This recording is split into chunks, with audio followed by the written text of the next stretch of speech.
윤석열 정부 출범 이후 대한민국의 위상과 국격이 끝없이 추락하고 있습니다. 이번에는 멕시코 정부가 무역협정이 체결되지 않는 국가로부터 수입하는 철강에 대한 관세를 기습적으로 최대 25%나 인상을 했는데요. 그런데 너무나 황당하게도 한미일 중에서 유일하게 우리나라만 피해를 받을 것으로 예상된다고 합니다. 특히 미 무역 대표부도 이번 조치가 멕시코를 통해 미국으로 들어오는 철강에 대한 투명성을 높이기 위한 절차로 환영한다는 성명서까지 발표했는데요. 미국과 멕시코가 저가 철강 제품을 앞세운 중국 철강을 겨냥한 조치에 우리나라가 폭탄을 맞게 된 거라고 합니다. 윤석열 정부는 미국이랑 그렇게 친한 척 하더니 이건 뭐 제대로 뒤통수를 얻어맞은 꼴인데요.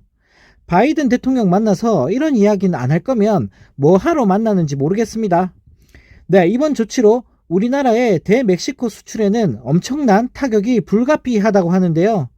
이번 관세 인상 조치는 멕시코와 북미 자유무역협정을 맺은 미국과 캐나다산 철강에는 적용이 되지 않고 일본 역시 멕시코와 2005년 4월 EPA를 발효하고 두 나라 모두 환태평양 경제동반자 협정 회원국으로 이번 조치에는 영향을 받지 않는다고 하는데요.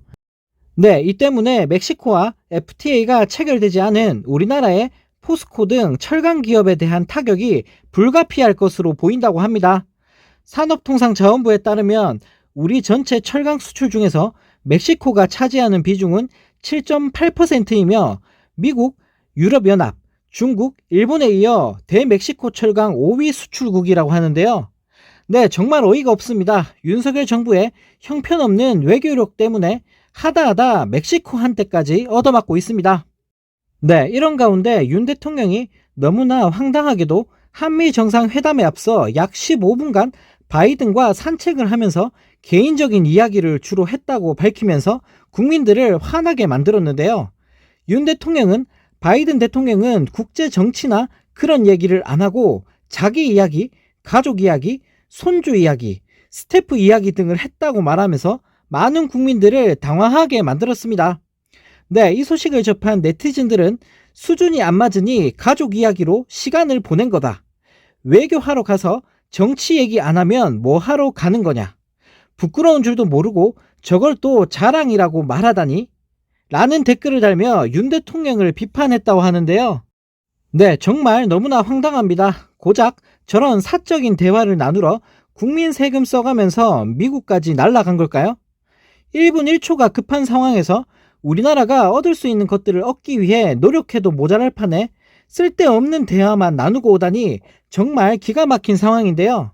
경제나 외교 얘기를 하고 얼마 전 언론에 보도됐던 동해를 일본해라고 부르겠다고 밝힌 미국에게 강하게 항의를 하고 우리의 입장을 전달하는 게 한국 대통령으로서 가져야 할 책임 있는 자세가 아닐까요? 대통령이라는 사람이 미국까지 가서 아무 말도 못하고 얻은 것도 하나도 없고 도대체 저럴 거면 왜 자꾸 해외에 나가는 건지 모르겠습니다.